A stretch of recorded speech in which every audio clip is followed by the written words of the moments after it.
dando el pretest al chat. Y bueno, voy a esperar unos minutitos para que lo hagan y de paso que entren algunos, bueno, otros de sus compañeros.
Ya chicos, buenas noches con todos.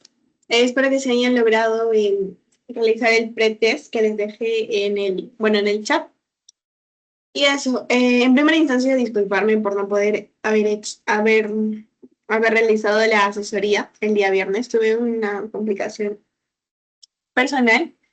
Y bueno, más que todo eso, antes de comenzar, ¿tienen alguna duda o comentario sobre las clases pasadas, sobre su clase teórica o algo así?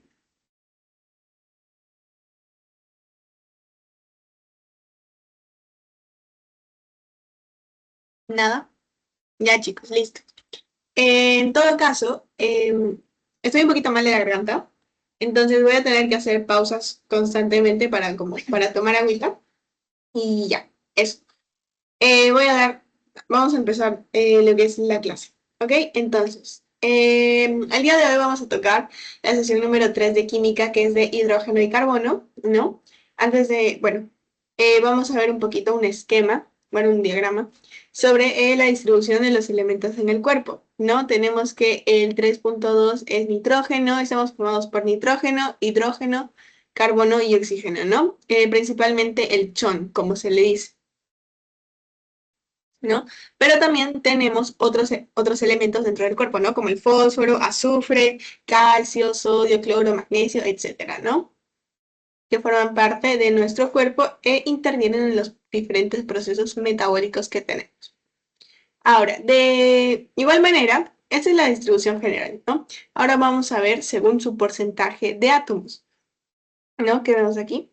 En cambio, en el porcentaje de átomos, quien lidera la tabla es el hidrógeno, ¿no? Si nosotros comparamos aquí en la presencia como tal, este quiz lo vamos a hacer al final, ¿no? En la presencia como tal, quien lidera es el oxígeno, ¿no? En la presencia, pero en lo que es número de átomos está más presente lo que es el hidrógeno, ¿no? Por lo que sería el agua, ¿no? ¿No? Que es el componente mayoritario de nuestro cuerpo. Luego tendríamos el oxígeno con un 25.4, carbono, nitrógeno y, bueno, otros componentes. De igual forma, aquí es la abundancia relativa de los elementos. En átomos también cabe recalcar. En el universo tenemos en mayor grado al hidrógeno, en la corteza terrestre al oxígeno, en el agua de Marte de igual forma al hidrógeno y en el cuerpo humano pues el hidrógeno, ¿no? Ahora, como ya lo estamos presentando, vamos a hablar un poquito sobre él, ¿no? Y vamos a tener lo que son sus generalidades, ¿no? Su número atómico es el 1, que quiere decir que el hidrógeno ha sido el primer elemento de la tabla que se ha creado, ¿no? Ya lo vimos en lo que es el Big Bang y que de él salieron el helio, el litio y así sucesivamente, ¿verdad? ¿No? Su masa atómica lo vamos a redondear y lo vamos a dejar en 1. Su grupo, periodo y bloque es 1, 1s respectivamente. Su configuración electrónica la tenemos aquí. Y como ya les decía, todos los elementos se derivan del hidrógeno, ¿no? Como ya vimos en el Big Bang. Ahora, hablando netamente del hidrógeno, tenemos a lo que es el protón hidrógeno, que va a ser, digamos que, el centro de esta clase, porque no vamos a hablar del hidrógeno como tal, sino del protón hidrógeno, que es quien va a intervenir en los procesos de regulación metabólica o procesos bioquímicos que se dan dentro de nuestro cuerpo, ¿no? Acá estamos, el hidrógeno protón, bueno, que es hidrógeno, que también se llama el primero por Rutherford, es una partícula elemental, pero no fundamental, y representa la totalidad del núcleo positivo del hidrógeno, ¿no? Este protón, cabe recalcar que tiene una existencia transitoria, ¿no? ¿Qué quiere decir? Que él por sí solo va a desaparecer en pocos segundos. Por eso que se le encuentra en la naturaleza, no se le encuentra solo, ¿no? Sino que se le encuentra asociado a otras moléculas, ¿no? Como le puede ser el oxígeno para formar el agua. Luego se tiene que hacer la hidrólisis del agua, que cuesta un montón de dinero para que esté solito lo que es el hidrógeno, ¿verdad? Ok. Entonces, sobre el hidrógeno. Como ya les decía, es el más abundante, más del 90% de átomos son de hidrógeno. En la Tierra, solo hablando de la Tierra, es un componente menor y está presente en el agua mayoritariamente en lo que son átomos, ¿verdad? Porque en peso no estaría mayoritariamente, puesto que solo su peso atómico es uno, ¿no? Asimismo, en la corteza el 53% de los átomos son oxígeno, el 16% silicio y el 15% hidrógeno, ¿no? Por eso se dice que la Tierra es un componente menor. Asimismo, tiene tres isótopos que son protio, deuterio y tritio y tres estados, que puede ser hidrógeno en cation, que aquí vemos que perdió un electrón, hidrógeno enlazado e hidrógeno en anión. Recordemos que anión ha ganado un electrón, por eso tiene carga negativa. Cation ha perdido un electrón, por eso tiene carga positiva, ¿verdad? Aquí, chicos, ¿alguno sabe qué es un isótopo? O lo puede deducir a partir de esta imagen. Voy a preguntar, a ver. Y si no sabe, no hay ningún problema de igual forma porque lo voy a explicar, si no es para dar una retroalimentación. ¿Alguno sabe?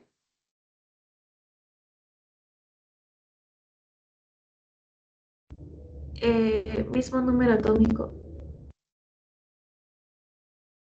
Ya. Bien, ¿alguna otra idea? Perdón.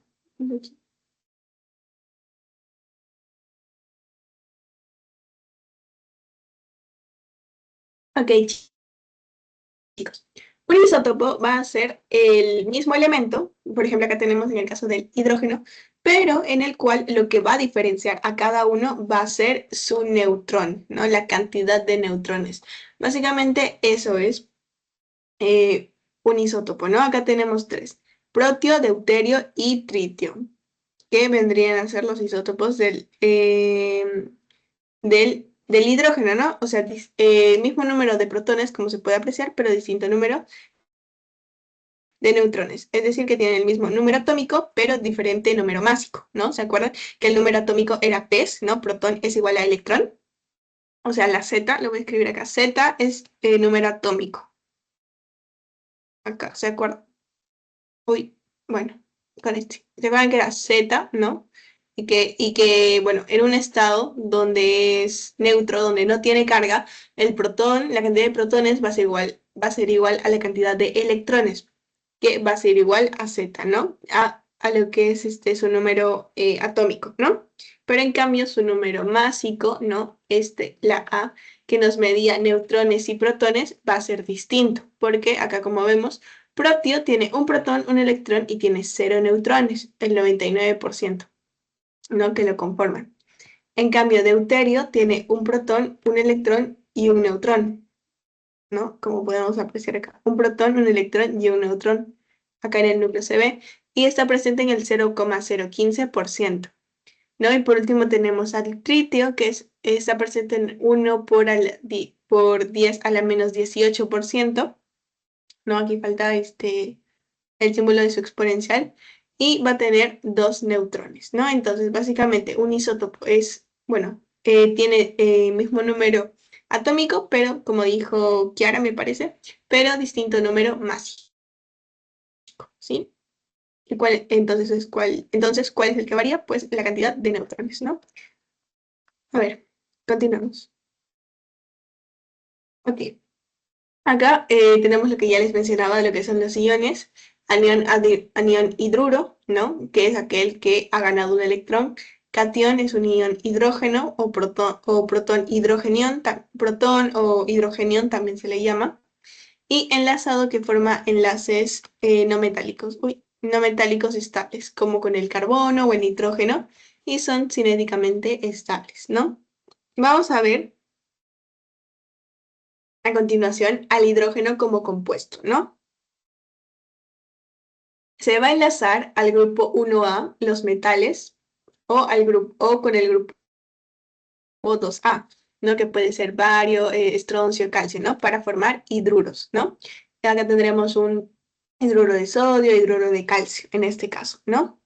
También se puede enlazar con no metales, llamados halógenos, para formar haluros, gases incoloros, covalente y polares, como este de aquí. ¿Alguien sabe qué compuesto es este?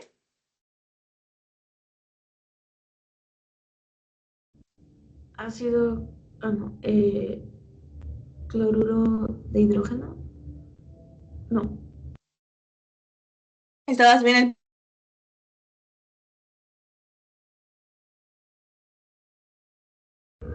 a ácido clorhídrico.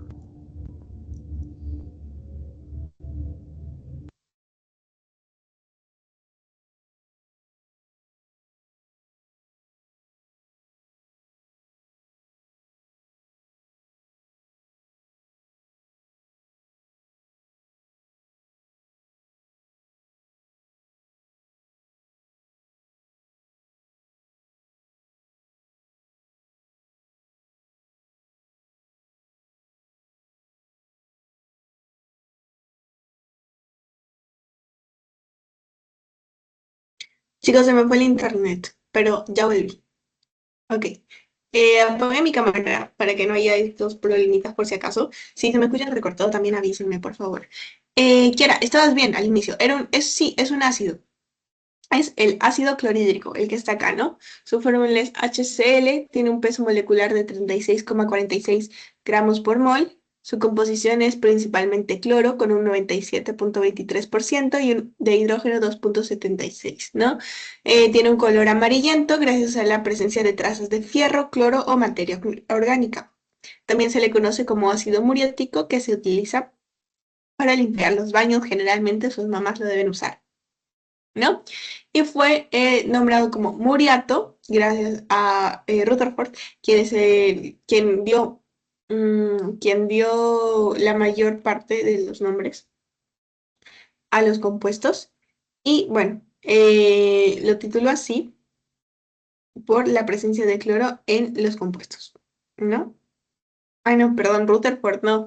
Esta es la Lavoisier, perdón. Pero Rutherford sí dio título a la mayoría de los compuestos de la tabla, ¿no? Y bueno, por la presencia de cloro en compuestos. Ahora, ¿qué pasa si no tengo ácido en el estómago? ¿Qué creen ustedes que pase si dejamos de producir el ácido clorhídrico? Porque está dentro de nosotros, ¿no? Está en nuestro estómago.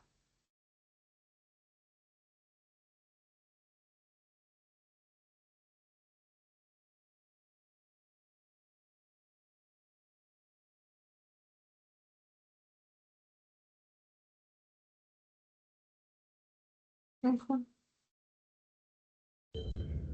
Habría una proliferación de bacterias y distintos patógenos. Puede ser si consumimos algo en mal estado, pero de por sí nosotros tenemos bacterias dentro de nuestro sistema digestivo que forman la flora intestinal, ¿no? Ahora, ¿para qué nos ayuda el ácido clorhídrico? Pónganse bueno, en la cabecita, ¿no? Entra el alimento, bueno, el bolo alimenticio, no el alimento como tal, el bolo alimenticio ya masticado. ¿Y qué hace el ácido clorhídrico? Lo va a empezar a descomponer, principalmente lo que son las carnes y los carbohidratos, ¿no? Entonces habría una deficiencia en digestión de carbohidratos y proteínas, ¿no? Entonces, bueno, asimismo se puede usar como reactivo químico aquí, puede ser por hidrólisis de almidón y proteínas y catalizador y disolvente en la síntesis orgánica. El ácido clorhídrico como tal tiene vapores que son irritantes para los ojos y las membranas mucosas. Es decir, por más que haya ácido clorhídrico dentro de tu estómago, si tú te tomas ácido clorhídrico, te mueres, ¿no? Ahora, ¿qué pasa si tengo mucho ácido en mi estómago? En vez de no tenerlo, tengo mucho, pues van a aparecer lo que son las úlceras gástricas, que vendría a ser esta de aquí, como pueden ver. Ahora, vamos a hablar un poquito de cómo se forma el ácido clorhídrico, que esto ya no es necesario que se lo aprendan como tal, pero les va a servir mucho para lo que es bioquímica, fisiología, hasta para histología, que es la célula parietal en realidad, ¿no? Entonces, ¿dónde se va a formar el ácido clorhídrico? En la membrana de los canalículos de las células parietales y es transportado a través de sus aberturas. Al inicio puede parecer un poco complicado aprendernos cómo se produce el ácido clorhídrico o de qué estoy hablando exactamente, pero las células parietales son un tipo de célula que está dentro de las glándulas gástricas del estómago, ¿sí? Imagínense acá a su estómago. Ok, ¿dónde está? Vamos a dibujar un, un estómago. Así. Aquí con su curvatura mayor y su curvatura menor. aquí, en este estómago, dentro del estómago, ¿no? Tiene distintos tipos de células. Tiene células parietales, células principales, células madres, células, bueno, bueno, tiene un montón de células que no les voy a agobiar con los nombres, ¿no? Pero una de ellas, que es esta, es la célula parietal, ¿ok? Que va a estar dentro de las glándulas gástricas. Ay, ¿qué pasó? Espérense. Ya, que está dentro de unas glándulas gástricas, ¿no? Que van a secretar lo que es el ácido clorhídrico, ¿no? Esta es una célula parietal. Eso es básicamente lo que dice aquí, ¿no? Ahora, ¿cómo es el proceso? El hidrógeno proviene de la reacción de la anhidrasa carbónica sobre el H2CO3, ¿no?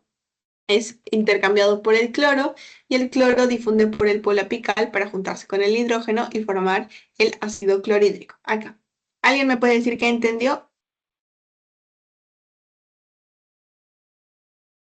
No entendimos nada, ¿verdad? Porque así nadie va a entender de qué estamos hablando, ¿no? Ahora, vamos a ver.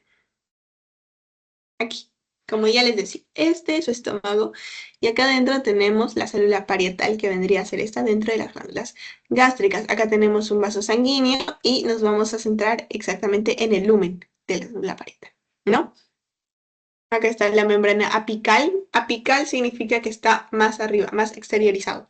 Y la membrana basolateral, y esta vendría a ser la membrana basal, ¿sí? Apical. Esa es la luz del canalico. Como ya les decía, acá está el vaso sanguíneo y el líquido intersticial. Ahora, aquí de primera instancia tenemos el agua, ¿no? Vamos a posicionar luz canalicular, acá hay un canales, acá hay una bomba, acá está la célula parietal y acá está el líquido intersticial con el vaso sanguíneo, ¿no? Acá está un antiportador o un antiporter y acá tenemos el bicarbonato, ¿no? Vamos a familiarizarnos con los conceptos. H2O, agua, el hidrógeno, el oxidrilo, el CO2, ¿no? Y el bicarbonato. HCO es bicarbonato. AC es anhidrasa carbónica, ¿no?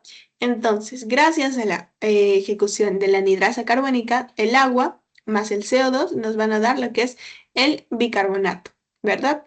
Y bueno, lo que es un protón, un hidrógeno, ¿no? Porque vemos que acá tenemos dos, va a salir uno, ¿no? Aquí como ven. Igual, de la fusión del agua más un protón de hidrógeno, nos va a dar este compuesto de acá, que al final va a resultar en la formación del bicarbonato. ¿No? Un segundo. Bueno, este grupo, bueno, este hidróxido, ¿no? Ahora, después, bueno, de la unión de un hidróxido más la ejecución de la anhidrasa carbónica, nos va a dar este elemento de acá que es el ácido carbónico, ¿sí? Al final, este ácido carbónico se va a disociar para volver a tener un protón de hidrógeno y un bicarbonato, ¿no? Es como una unión reversible, ¿verdad? Entonces, aquí vamos a ver, aquí tenemos una bomba hidrógeno-potasio ATPasa. ¿Qué significa que es ATPasa? Que va a necesitar pues lo que es el ATP, ¿verdad? Entonces, aquí va a aparecer recién lo que es el potasio, ¿no? El potasio va a querer entrar a la célula parietal, ¿no? Acá. ¿Para qué? Para que salga el hidrógeno, ¿verdad? Para que salga el hidrógeno que lo vamos a necesitar después para que se forme el ácido clorhídrico. Porque aquí no se forma aquí el ácido clorhídrico, ¿no? Entonces, como uno sale, otro tiene que entrar, ¿verdad? Entonces, el potasio va a entrar, como que se va a sacrificar para que el hidrógeno se pueda ir a la luz canalicular. Y al final el potasio va a volver por un canal de potasio que no necesita ATP, entonces va a ser un transporte pasivo, ¿no? Luego vamos a tener el cloro, recién va a aparecer en lo que es el vaso sanguíneo y va a tener que cruzar todo esto hacia la luz canalicular, ¿verdad? Entonces, aquí es donde se ejecuta el antiportador. Vamos a ver un intercambio entre el bicarbonato y el cloro, ¿no? porque nosotros utilizamos más el bicarbonato en lo que es el vaso sanguíneo y la regulación del pH y todo eso, pero que ya lo veremos en una clase posterior. Entonces, el cloro ya ha entrado a la célula parietal. ¿Qué le falta? Pues ir a lo que es la luz del canalículo, ¿verdad? Entonces, va a ir por transporte pasivo, ¿no? Por canales de cloro que no necesitan ninguna activación, hacia la luz canalicular, donde finalmente se va a juntar para formar el ácido clorhídrico. Hasta aquí, chicos. ¿Alguna pregunta? ¿Se entendió cómo se forma el ácido clorhídrico? Ay, ¿qué hice?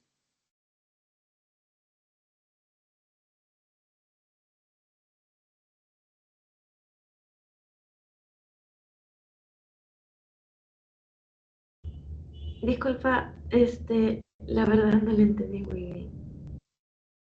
Ya. Lo repito, no se preocupen. Lo repito más despacio.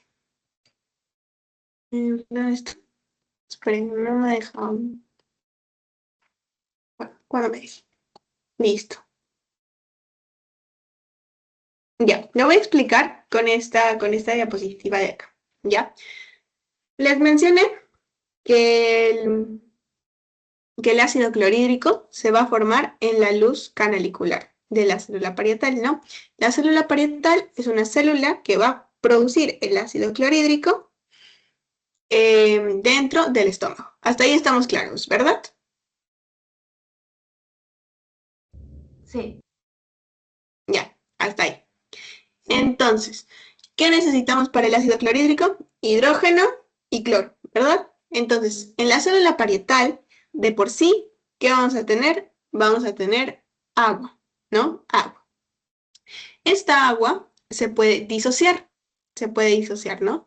¿Y qué nos va a quedar en la disociación del agua? Nos va a quedar un hidrógeno y un grupo hidroxilo, ¿no? Este protón hidrógeno, bueno, puede irse de frente a la luz canalicular por una bomba, que bueno, que lo explicaré, ¿no?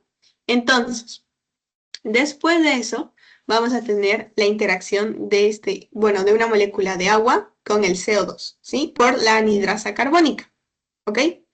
Que o puede formar el bicarbonato o se junta con un grupo hidroxilo para formar un ácido carbónico. ¿Sí? ¿Hasta ahí tenemos?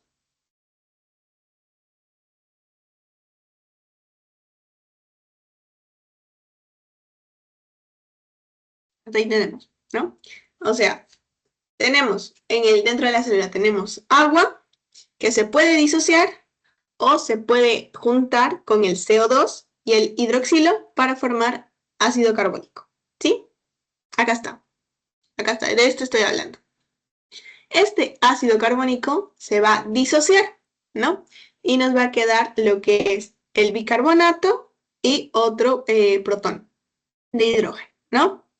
Entonces, este protón de hidrógeno se va a mover hacia la luz del canalículo mediante una bomba de protones ATPase, una bomba hidrógeno-potasio. ¿Qué quiere decir? Que en esta bomba va a intervenir el ion hidrógeno y el potasio, ¿no? Entonces, el potasio va a entrar para que la bomba pueda sacar al hidrógeno. ¿Por qué se necesita una bomba? Porque está yendo contra su gradiente, ¿no? Contra su gradiente. Por eso se necesita un canal de transporte activo. ¿Ok? Entonces el potasio va a entrar a la célula parietal y el hidrógeno va a salir.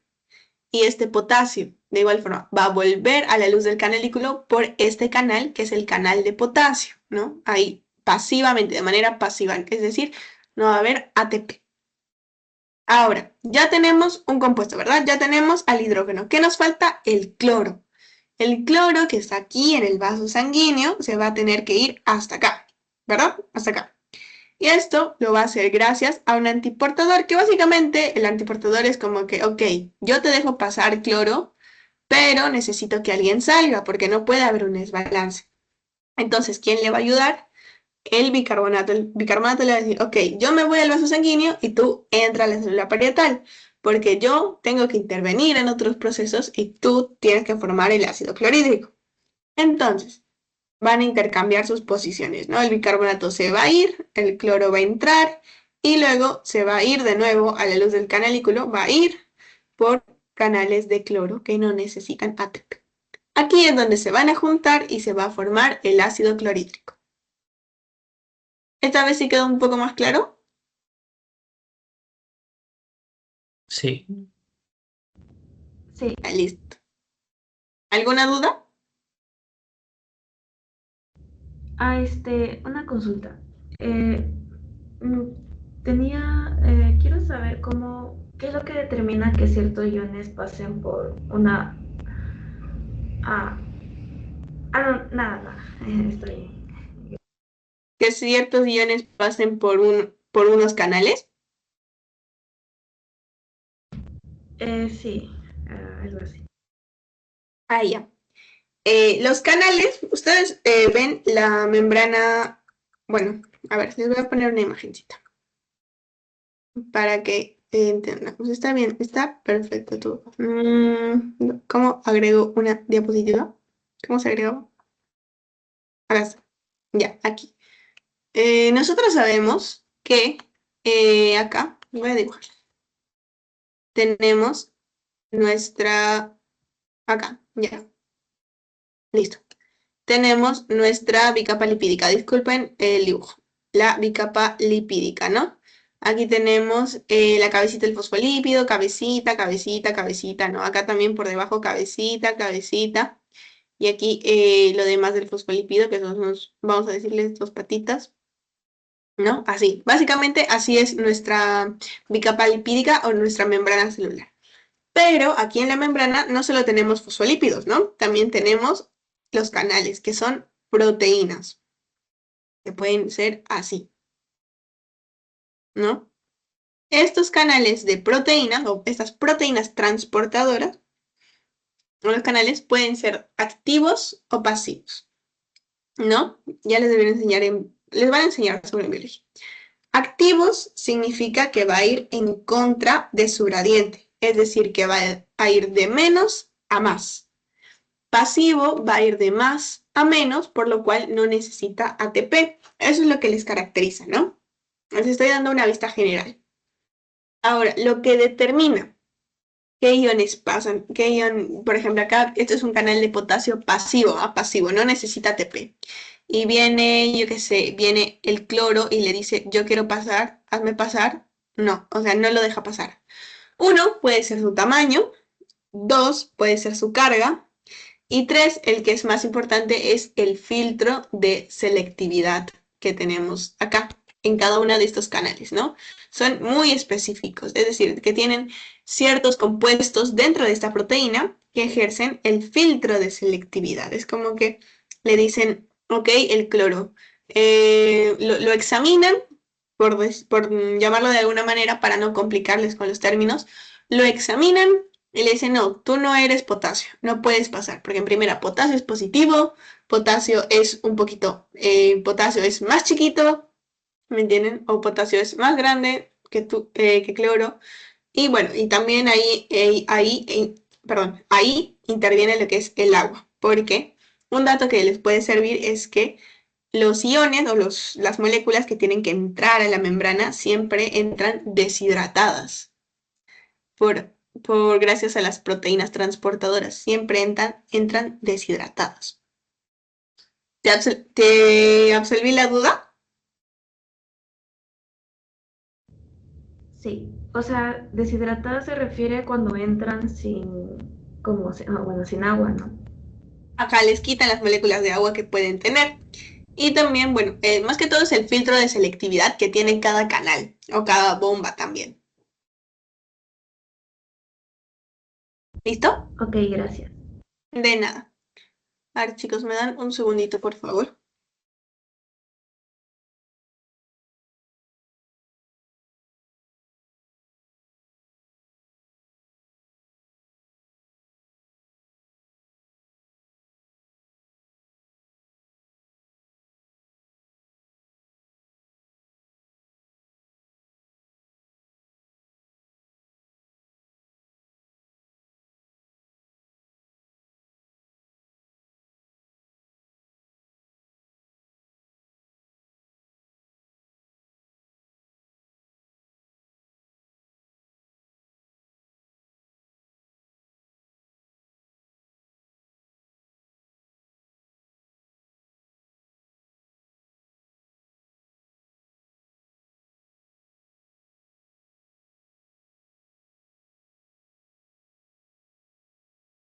Listo, una disculpa. Bueno, esto es básicamente lo mismo, pero un poquito como que más, más, bueno, más complicado. Para mí es más complicado visualizarlo así que visualizarlo de la manera en que los estoy mostrando, pero esto es para que hagan una comparación porque generalmente les ponen esta imagen en la TEO. Espero que ya no, la verdad. Ahora voy a hablarles de la molécula de hidrógeno. ¿Qué es una molécula de hidrógeno? Básicamente son dos hidrógenos, ¿no? Acá. Están separados por 0,75 amperes. Están unidos por enlace covalente tipo sigma. La energía de enlace hidrógeno-hidrógeno es de 431 kilojoules por mol. Y es una molécula no polar. Quiere decir que, bueno, que es simétrica, ¿verdad? Y tiene la misma electronegatividad. Ahora, todas estas de acá que vemos son sus reacciones, con quienes se asocia. Por ejemplo, se puede asociar con el carbono, a, solo a altas temperaturas, con un carbono finamente dividido, produciendo hidrocarburos, que vendría a ser acá. También se puede unir al nitrógeno, perdón, pero solo en condiciones específicas, como de 300 a 1000 atmósferas o de 400 a 600 grados Celsius. ¿No? Y solo en la presencia de un catalizador para producir amoníaco, que se le llama también proceso Haber, ¿no? 3N2, o sea, 3 moléculas de hidrógeno más 2 nitrógenos nos dan amoníaco, que es 2NH3. Asimismo, reacciona con muchos óxidos metálicos para producir agua y el metal libre, ¿no? Como que los libera del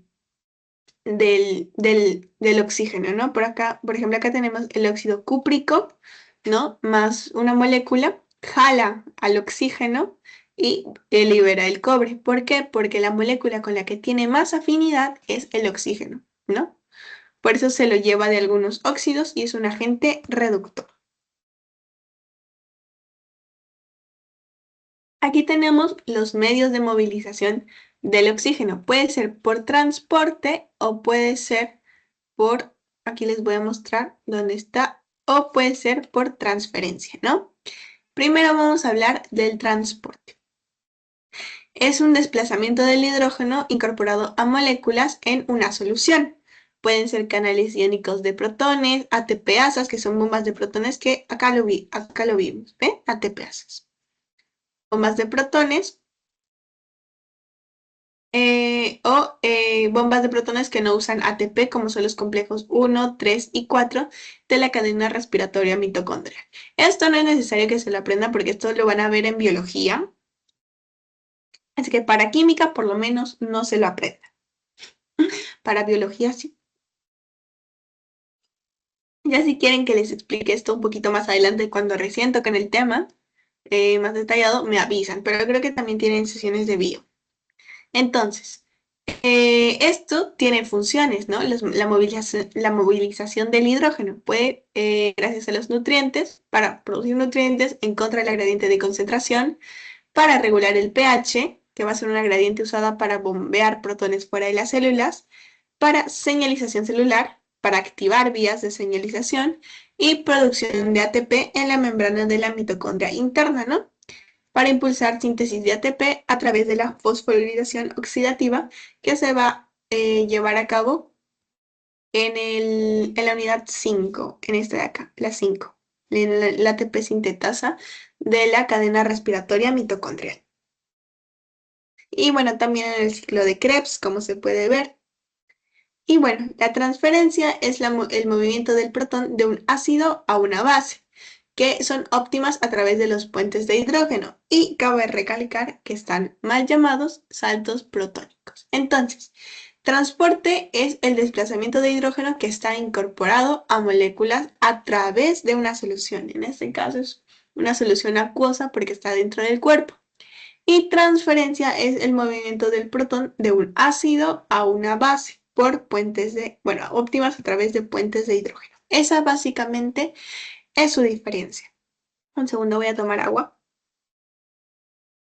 Ahora, el hidrógeno es la moneda energética del universo, bueno, y de la vida es el protón, ¿no? El protón del hidrógeno. Ahora, ¿alguna duda sobre el hidrógeno para pasar al carbono?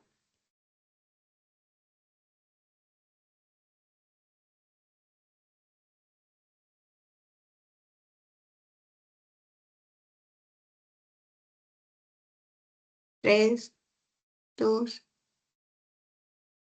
uno.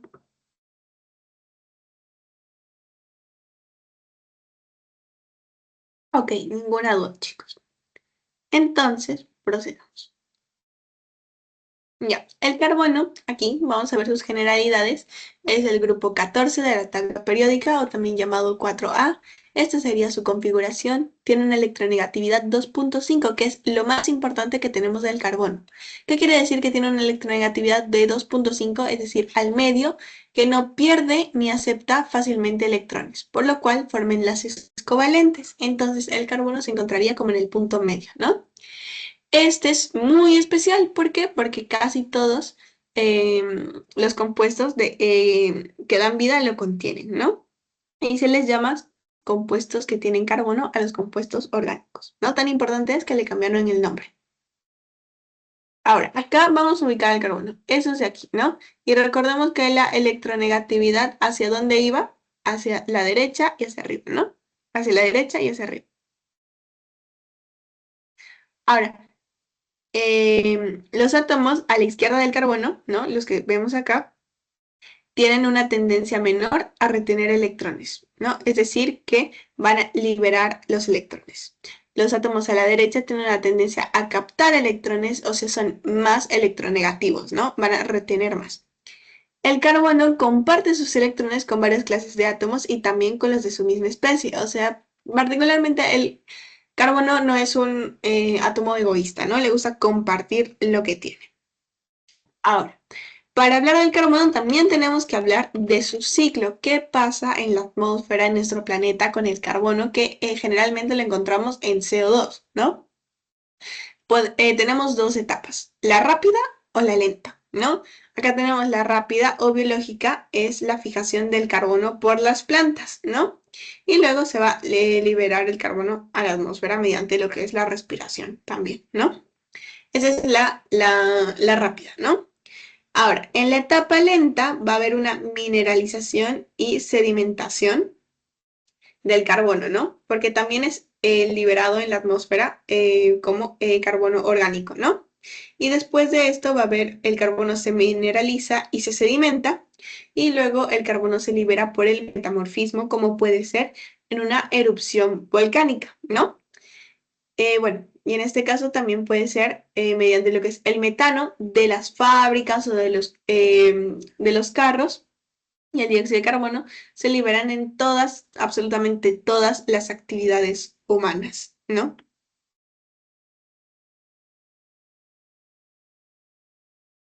Ahora, eso es de lo que ya hablamos, ¿se acuerdan de la hibridación? Pero en este caso vamos a hablar de la hibridación del carbono, ¿no? Tenemos una hibridación sp3, ¿no? Que es tetraédrica con un ángulo de 109 y tiene enlaces sencillos, ¿no? Este de aquí. Y su grupo representativo serían los alcanos. El sp2, enlaces dobles, tenemos los alquenos y sp, enlaces triples, tenemos los alquinos.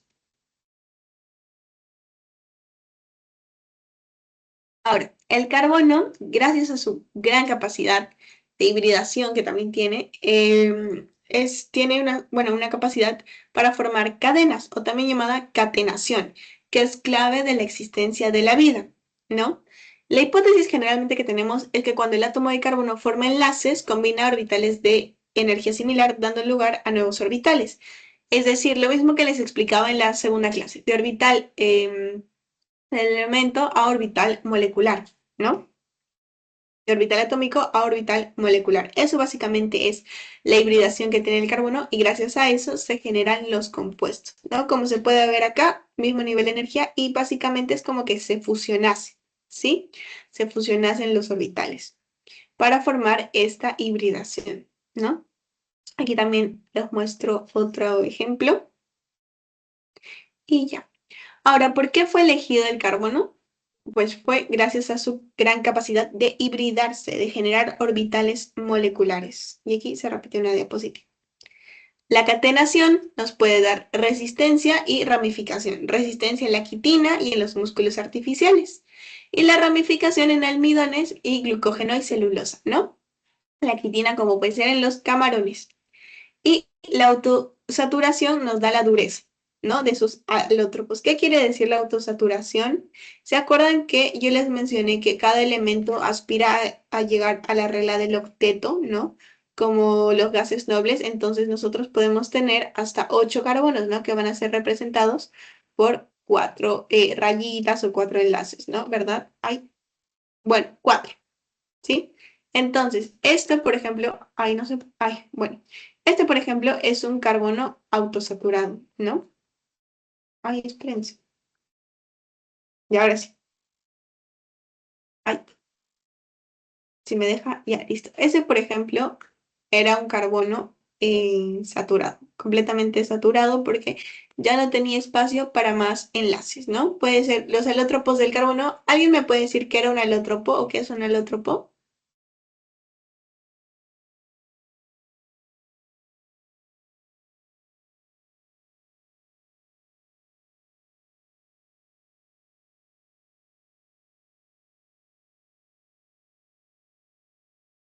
Un alótropo o el alótropo de un elemento es, digamos, las distintas formas que se pueden ver en la naturaleza del mismo elemento, como puede ser en el grafito, como se ve aquí, grafito, diamante y fullerenos, que los veremos a continuación, de hecho. Y me voy a apurar un poquito porque ustedes tienen la asesoría, ¿no? Alótropos, tenemos dos. Forma cristalizada y forma amorfa. Forma cristalizada, los más importantes son diamante, fulereno, nanotubo y grafeno. Y en amorfa solo pues el carbón activado y la hulla y bueno, los carbones de madera o minerales. El fulereno que ven aquí tiene una forma molecular C60, una nueva forma alotrópica de carbono, de estructura semejante a un balón de fútbol. ¿No? Y su importancia, bueno, su importancia, digamos, más relevante es que podría inhibir el virus del SIDA. Ese de aquí es el fullereno C60, 60 carbonos. El nanotubo es aquí, que lo habrán visto en pelis, es más útil que los fullerenos porque nos da lo que es la nanotecnología, ¿no? Son moléculas cilíndricas basadas en un motivo estructural de los fullerenos y, bueno, pueden dar lugar a materiales incluso más duros que el diamante. Tienen elasticidad y tienen propiedades magnéticas y eléctricas.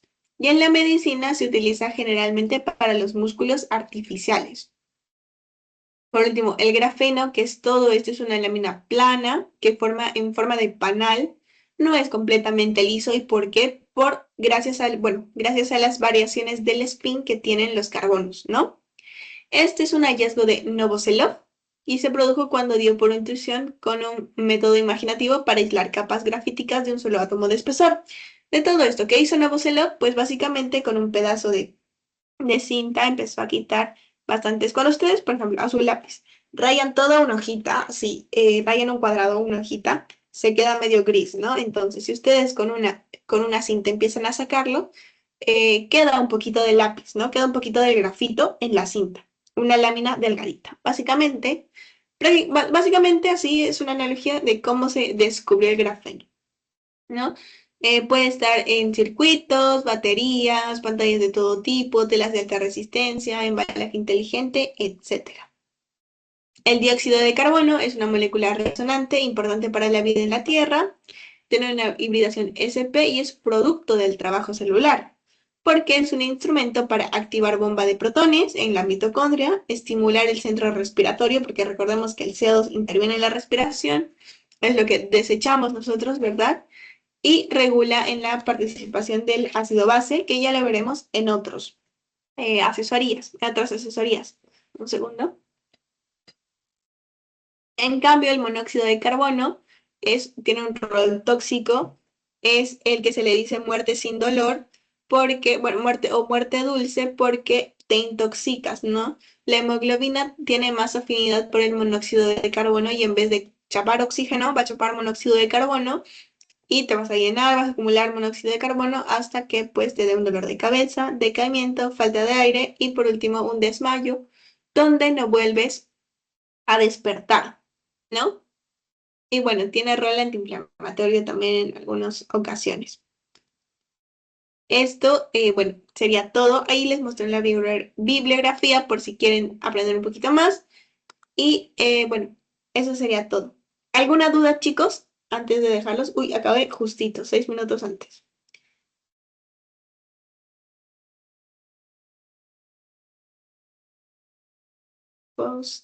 ¿Alguna duda, chicos?